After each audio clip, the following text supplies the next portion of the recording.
If it is found that you went on your own, what was the cause? Was it to do with the workstation or family issues? Or are you actually a security threat to the principal you are protecting? Because Captain Sempija was on special duties, protecting a VVIP. So, why did you disappear? Could there be reasons that would endanger the principal? And if so, we must get you to get to the bottom of the case. Now, if after some days the investigators find you are not a threat and they have not gotten you, they move to do the resources, but you remain a wanted person. Let's speak about the document. Okay.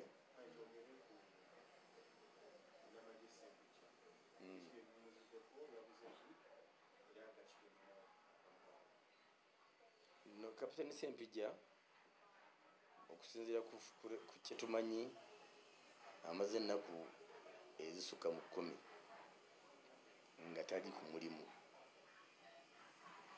Ekyo tukiyita absence from duty. Era message ya absent yatumiddwa.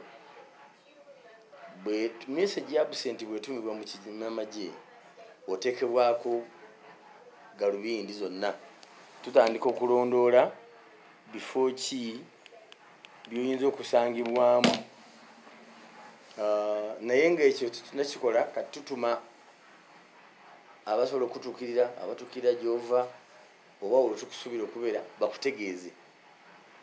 Bwe zinaba ennaku 23 ng'olwo tumubala away without official leave.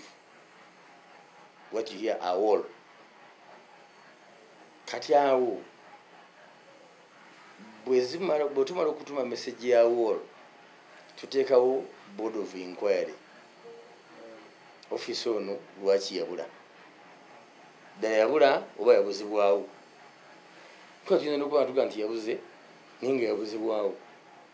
So we leave the channels of tuleka okunoonyereza kubeere kugazi. So bwe tumala okuzuula nti ddala kye yabula nga tumujja ku strength, olwo aba afuuse deserter. Kati deserter officer ayina kuwenjebwa.